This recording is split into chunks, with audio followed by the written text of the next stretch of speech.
Constitucionalmente hablando, el podcast del Centro de Estudios y Difusión del Derecho Constitucional, un espacio de reflexión e intercambio de ideas sobre la jurisprudencia, los derechos humanos y la consolidación de la cultura constitucional en el Ecuador. En el capítulo anterior exploramos el rol de la Corte Constitucional en el Estado Constitucional de Derechos, junto con Agustín Grijalva Jiménez y Lorena Molina Herrera. En este segundo capítulo te contaremos sobre el rol que cumple la Corte en la protección de los derechos. Para ello, usaremos como ejemplo aquellos derechos de una parte fundamental de nuestra sociedad, las niñas, niños y adolescentes. Bienvenidas y bienvenidos. Empecemos con un poco de contexto. La Constitución del Ecuador, en su artículo 45, habla de las niñas, niños y adolescentes. De acuerdo con la Constitución, ellos gozarán de los derechos comunes del ser humano, además de los específicos de su edad. Entre sus derechos fundamentales están la integridad física y psíquica, su identidad, nombre y ciudadanía, la salud integral y nutrición, la educación y cultura, deporte y recreación, el respeto de su libertad y dignidad, entre otros. También es importante recordar que el artículo 11, numeral 2, de la Constitución dice que todas las personas son iguales y gozarán de los mismos derechos, deberes y oportunidades. Y nadie podrá ser discriminado por razones de etnia, lugar de nacimiento o edad, entre otros motivos. Hay que recordar que ya en la Constitución de 1998, que precede a la actual, la noción de ciudadanía no se encontraba atada al concepto de edad, noción que ha sido preservada en la actual Carta Constitucional, cuyo artículo 6 dice: todas las ecuatorianas y los ecuatorianos son ciudadanos y gozarán de los derechos establecidos en la Constitución. En el contexto internacional, el 2 de septiembre de 1990, entró en vigor la Convención sobre los Derechos del Niño. El Ecuador, como muchos otros países del mundo, es parte de esta convención, que se integra a nuestro bloque de constitucionalidad. Pero, ¿qué es esto del bloque de constitucionalidad? Lo explicamos con un ejemplo. Imaginen a la Constitución como los planos de una obra de ingeniería, como un puente o un edificio. Ahí está dibujado todo un proyecto de lo que será la obra en el futuro, que se asienta sobre un terreno que ya existe en el presente. Sin embargo, los arquitectos, cuando hacen los planos, saben que no pueden dejar volar la imaginación, ni dibujar la obra exactamente como va a ser. Saben, por ejemplo, que deben hacer cimientos fuertes y distribuir las cargas para que la obra no colapse. También saben que, al momento de construirla, se pueden topar con lo que el plano no previó, y que es muy importante e incluso fundamental para que la casa se mantenga en pie. Del mismo modo, constituciones como la ecuatoriana reconocen que hay normas que no forman parte de su texto, pero lo que dicen resulta tan valioso y fundamental como lo que dice la propia Constitución. Por tanto, les asignan un valor superior al de otras normas. En Ecuador, las normas que constan en los tratados e instrumentos internacionales de derechos humanos que reconozcan más derechos o que los protejan mejor, forman parte de este bloque. Bueno, volvamos a la Convención de los Derechos del Niño.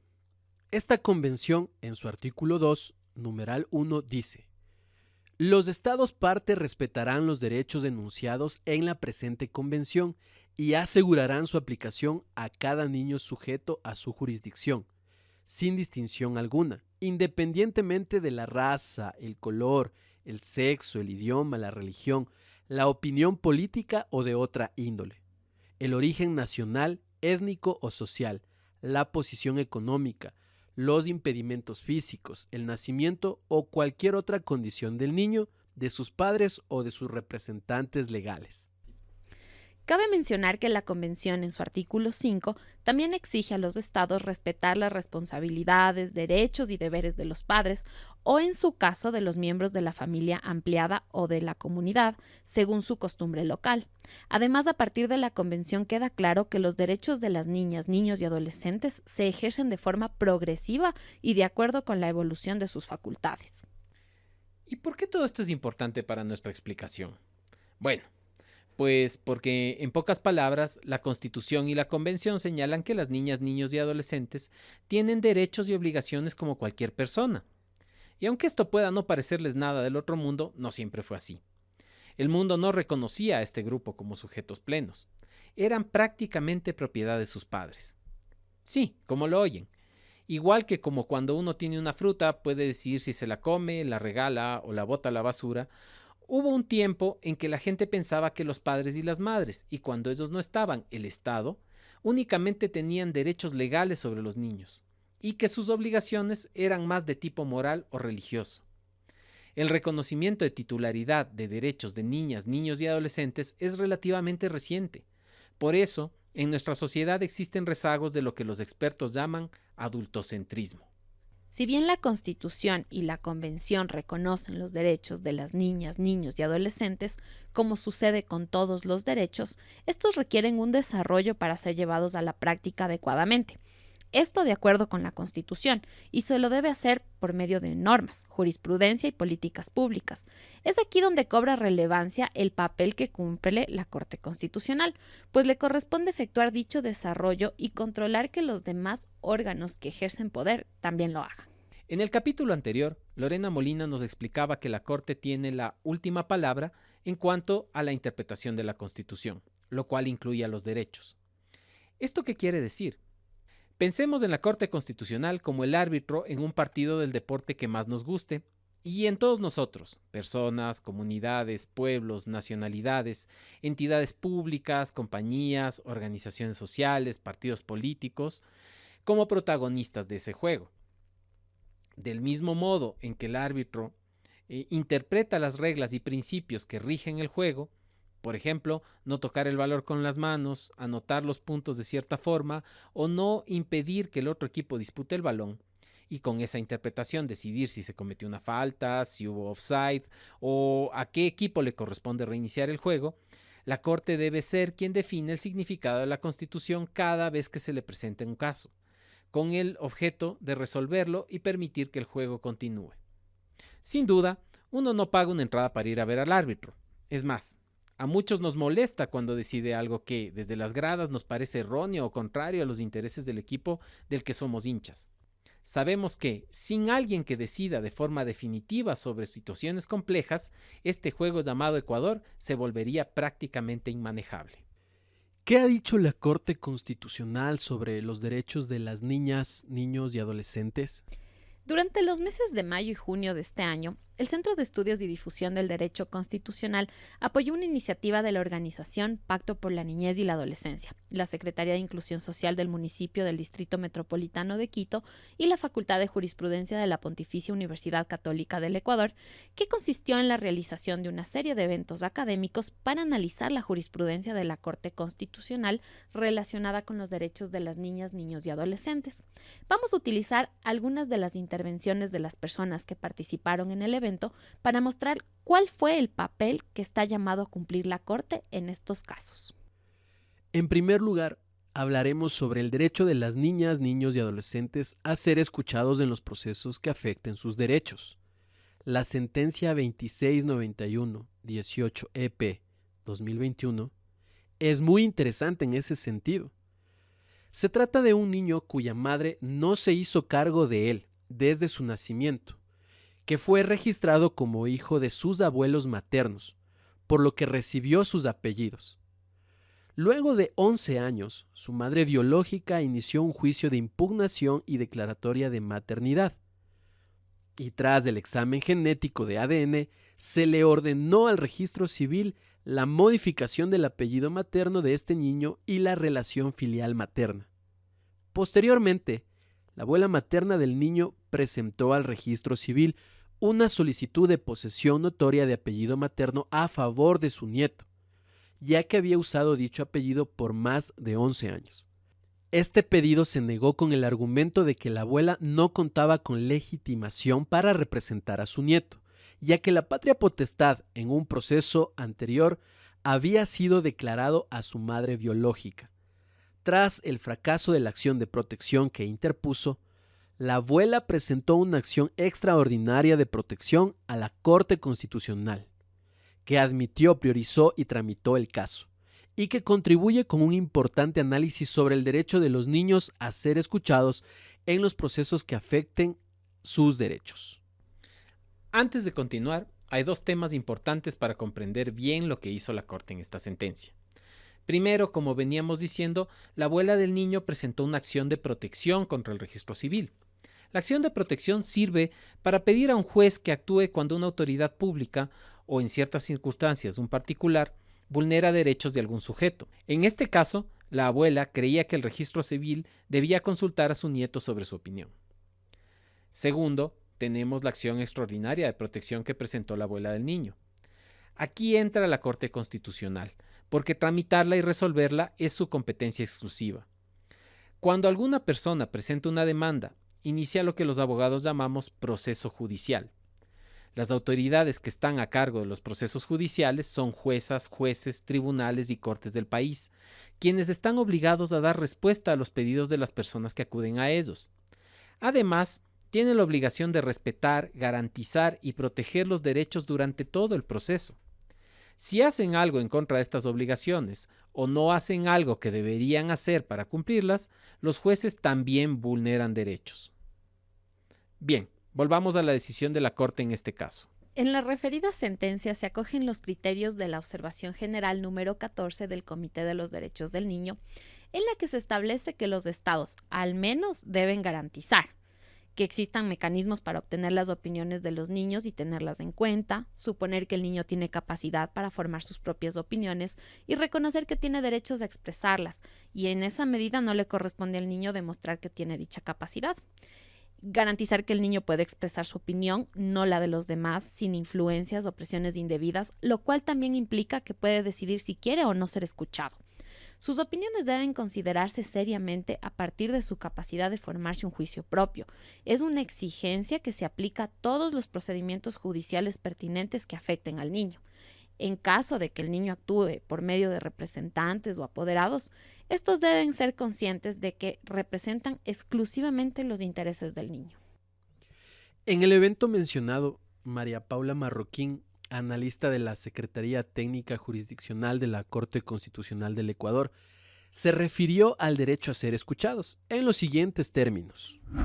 No les corresponde a las niñas, niños y adolescentes demostrar que tienen esta capacidad.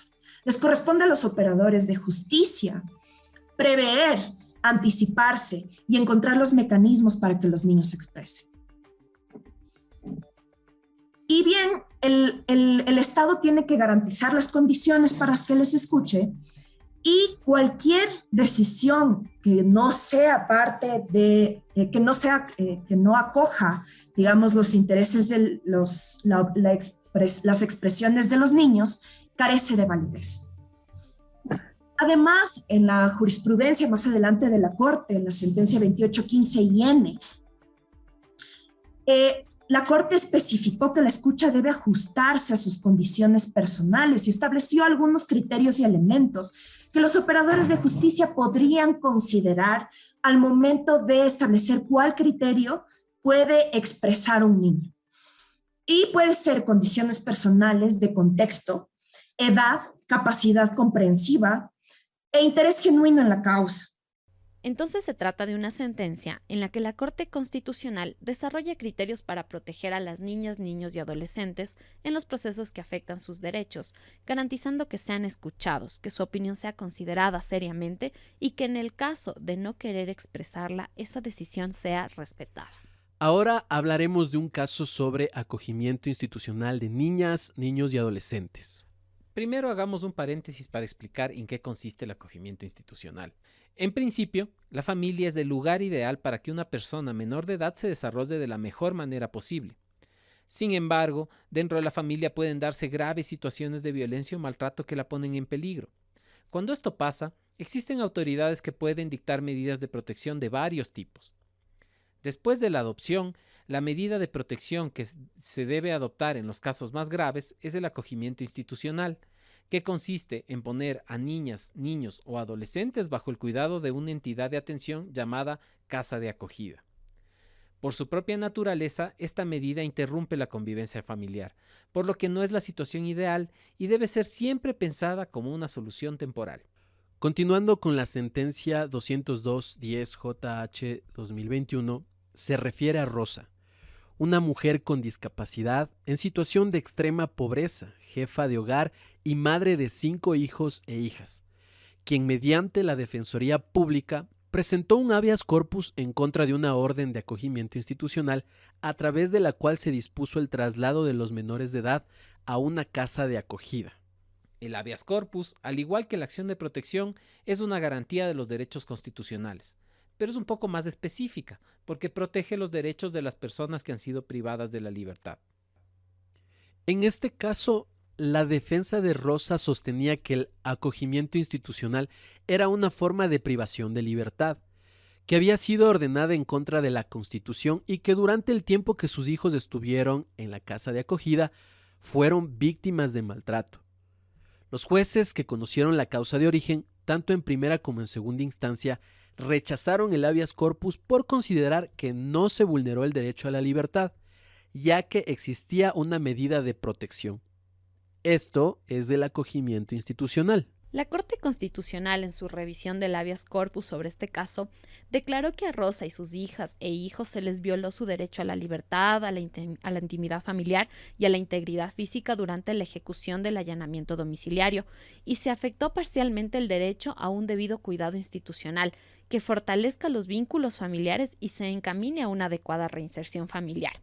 La Corte Constitucional analizó la situación de pobreza, el acogimiento institucional y el habeas corpus y pudo evidenciar cómo un sistema diseñado para la protección de los derechos de las niñas, niños y adolescentes está aún marcado por problemas estructurales que lo hacen funcionar de acuerdo a prejuicios y estereotipos y, en consecuencia, causan más daño de lo que buscan evitar. En ese sentido, dijo la Corte: el interés superior exige, cuando se van a tomar medidas que puedan afectar derechos, aplicar el principio de proporcionalidad y ponderar.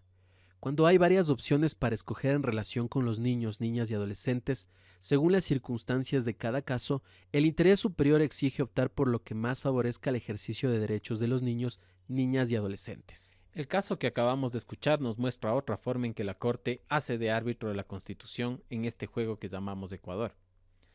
Cuando las juezas, jueces, tribunales y cortes conocen y resuelven casos de garantías como la acción de protección o el habeas corpus de forma definitiva, tienen la obligación de enviar una copia de su sentencia a la Corte Constitucional.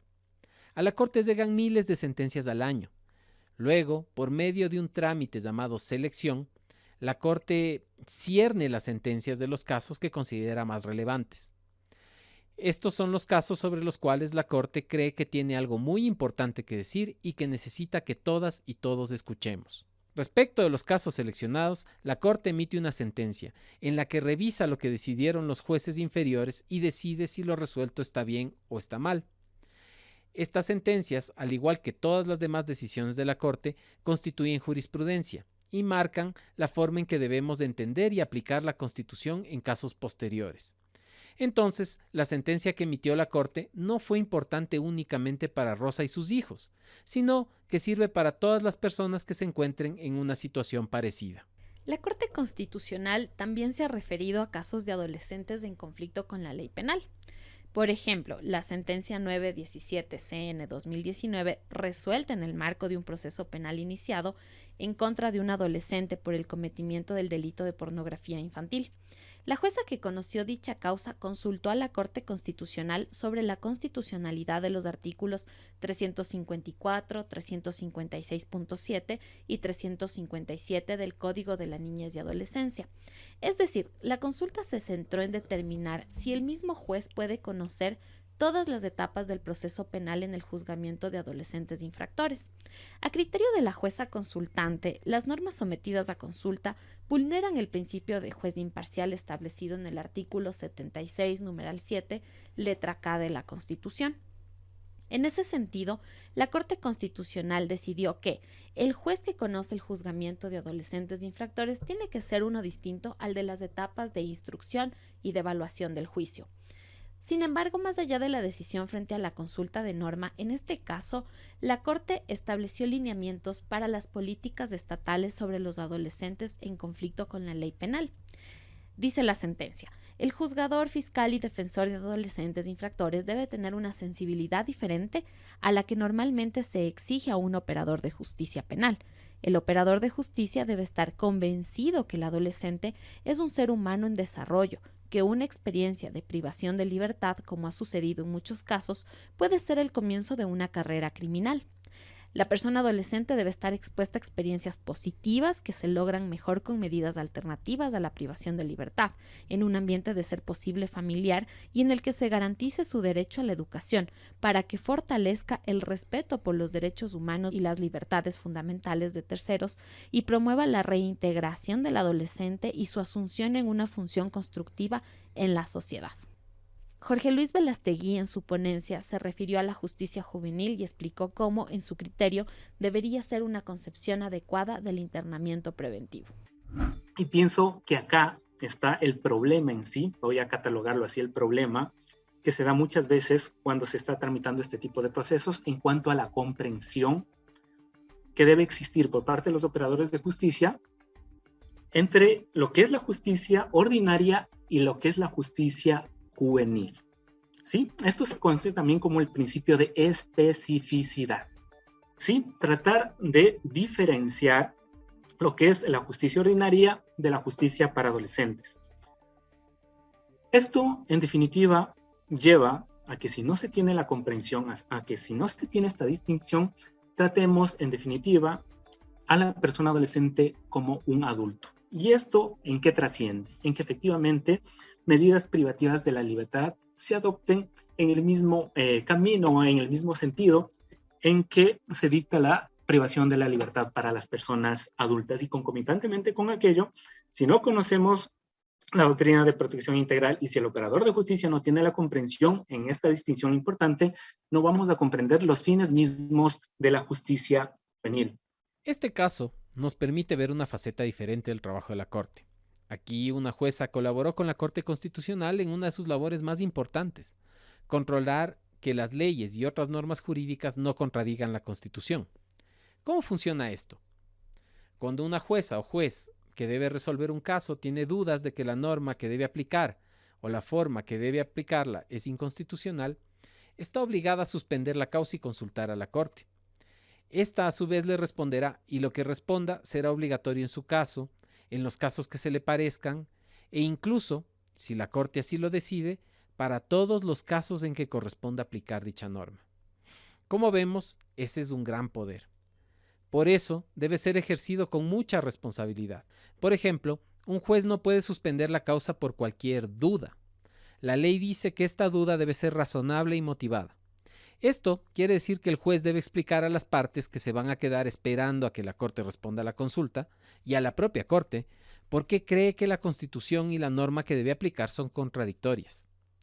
En el caso, la jueza que consultó se preguntaba algo bastante razonable en realidad. Si las personas adultas tienen ciertas garantías para que quien las juzga por haber cometido un delito sea un juez imparcial y especializado, ¿por qué las y los adolescentes no tienen las mismas garantías? Ahora hablaremos sobre la inscripción del nacimiento de hijas e hijos de adolescentes migrantes. Se trata de la sentencia 2185-19 JP. Uno de los casos de esta sentencia se refiere a un adolescente de 17 años de edad, de nacionalidad venezolana, quien migró sola a nuestro país y cuya familia permanece en Venezuela. Otro de los casos analizados en esta sentencia es de un adolescente y su pareja, ambos de nacionalidad venezolana, de 17 y 21 años respectivamente, quienes ingresaron a Ecuador en abril de 2019 tras afrontar difíciles condiciones por la crisis humanitaria que vive su país, Venezuela. La adolescente ingresó sola al Ecuador y en estado de gravidez. Su familia se encuentra en Venezuela y en Colombia. Ambos se radicaron en la ciudad de Cuenca y el 5 de diciembre de 2019 nació su hijo en el Hospital Vicente Corral Moscoso en Cuenca. Todos estos acontecimientos corresponden a madres que eran adolescentes migrantes, a quienes el registro civil se negó a inscribir a sus hijas e hijos, por no estar acompañados de su representante legal que autorice la inscripción, sin considerar el derecho a la identidad, a la personalidad jurídica, a la inscripción y registro del nacimiento, la nacionalidad, así como los derechos de los adolescentes migrantes, a la igualdad y no discriminación, protección de la familia, a ser escuchadas y a que su opinión sea seriamente considerada. Los hechos de estos 6 casos narran un drama humano atravesado por varias formas de violencia y vulneración de derechos, además del contexto de movilidad humana, la condición de mujeres adolescentes, la separación familiar, la extrema precariedad económica que reduce la posibilidad de acceso a la salud, la exposición a todo tipo de violencias por ese contexto, incluyendo la física y sexual. Esto es lo que las y los expertos denominan interseccionalidad. En estos casos, la Corte evidenció que las autoridades del Estado no respetaron el interés superior. Por el contrario, vulneraron varios derechos de las niñas y niños que nacieron y de sus madres adolescentes. Para entender el principio de interés superior del niño, la abogada y catedrática Elizabeth García se refirió en estos términos al interés superior del niño. ¿Por qué estamos diciendo, quienes hemos trabajado ya varias décadas en la temática de derechos de niñez, que este principio, el principio de interés superior del niño, tiene que leerse de manera distinta y aplicarse con una profundidad y alcance que realmente permita garantizar derechos? Y recordar primero que nada que justamente es uno de los varios principios de la doctrina de protección integral que debe poner en el centro de análisis a veces a un niño, a veces a un grupo de niños en concreto, o tal vez un grupo de niños más genérico, o a todos los niños en general. ¿Por qué hago esta distinción? Porque en esta triple dimensión del interés superior del niño, justamente lo que nos está preocupando es saber cuáles son estos derechos que se tienen que maximizar en su protección. Y como bien decía Farid, en el derecho internacional, cuando hablamos de derechos, también estamos de alguna manera hablando de intereses. Y quisiéramos entender también cuáles son esos intereses. Y finalmente, en estos minutos que tengo, voy a conversar cómo esto se plasma en unas políticas puntuales, en decisiones judiciales y en decisiones de orden administrativo. Entonces, para comenzar con lo que es el interés superior del niño, y uno de los principales elementos que ya se ha dicho más de una vez en esta noche, estamos hablando de que debe ser tomada en cuenta la opinión de los niños, niñas o adolescentes en los asuntos que les afecten. Y la cuestión es, ¿cómo se toma en cuenta esa opinión? Y por otro lado, ¿por qué cuando son adolescentes esa opinión es prácticamente obligatoria? Al igual que el caso de la señora Rosa y sus hijos, este nació de varias sentencias seleccionadas por la Corte. A diferencia del anterior, aquí la Corte se dio cuenta de que una misma situación se repetía varias veces y en distintos lugares del país. Cuando esto pasa, la Corte identifica un patrón. Y si existen razones para creer que este patrón responde a una política, una norma o a una decisión de las autoridades, se puede decir que es un patrón estructural. Esta es otra forma en que la Corte puede darse cuenta de que existe algo importante que tiene que decir y un problema grave que el Estado debe solucionar. Ahora, no olvidemos que la Corte no es más que el árbitro. Son los actores políticos e institucionales los protagonistas de esta parte del juego. Si existe un problema que responde a un patrón estructural, la Corte señalará a quién le corresponde resolverlo, pero no lo debe reemplazar. La institucionalidad demanda que cada uno actúe según sus competencias y se haga responsable de lo que hace o deja de hacer. Finalmente, hablaremos sobre el consentimiento de las personas menores de edad para tener relaciones sexuales.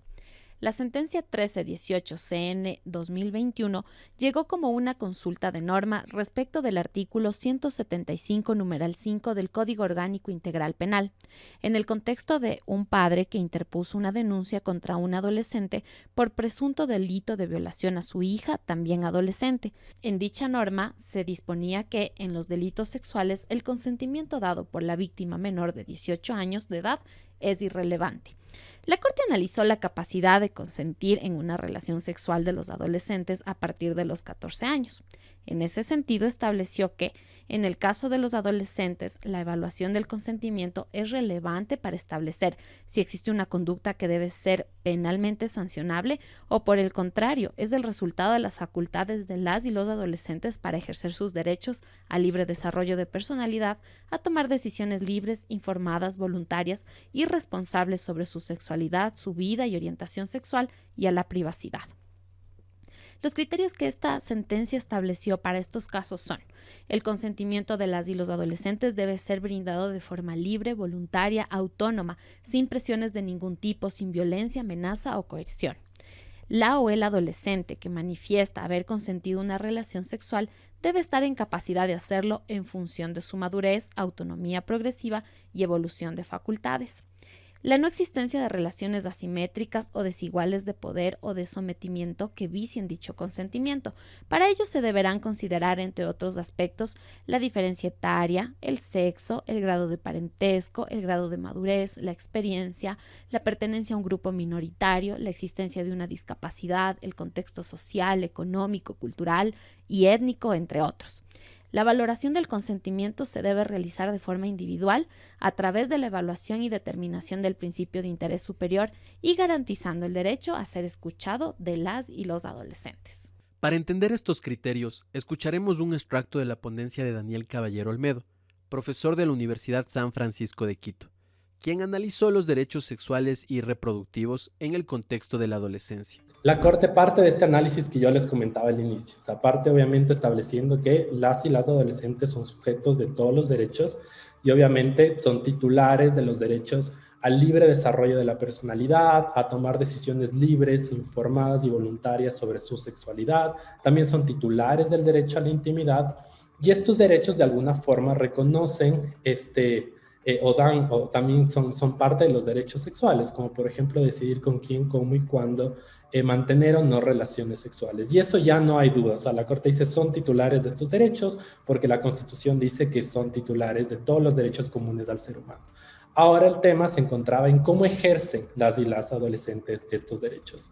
Y nuevamente, regresando a la segunda idea que les comenté en la presentación, pues la Corte llega a la conclusión de que las y los adolescentes ejercen sus derechos sexuales de forma progresiva, de acuerdo a la evolución de sus facultades, que no solo tiene que ver, como ya les decía en un inicio, con la edad del adolescente, sino con otra serie de factores, con el contexto, con la información que ha recibido, con el entorno en el que ha crecido o se ha desarrollado, pero que básicamente esta evolución de facultades, este desarrollo, esta madurez o esta evolución de capacidades para decidir es la forma como se debería evaluar si es que, por ejemplo, en el marco de un ejercicio de los derechos sexuales, las y las adolescentes tuvieron o no una relación sexual consentida o viciada por temas de coacción, discriminación o violencia.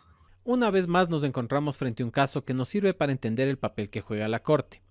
Sin duda, el tema de cuándo es aceptable que las personas puedan decidir si inician su vida sexual es muy polémico y causa gran debate en la sociedad.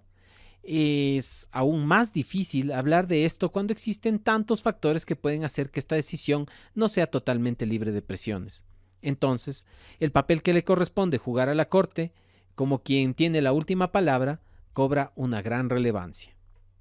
Muestra de ello es que la decisión de la Corte no fue unánime. En varias ocasiones, la Corte debe balancear lo que dice la Constitución con las distintas opiniones del debate público en una sociedad plural y la votación es el reflejo de que se hizo ese ejercicio. Tomada esta decisión, seguimos protagonizando el juego llamado Ecuador bajo los mismos principios y reglas de la Constitución. Este ha sido el segundo capítulo de Constitucionalmente Hablando, el podcast del Centro de Estudios y Difusión del Derecho Constitucional de la Corte Constitucional del Ecuador.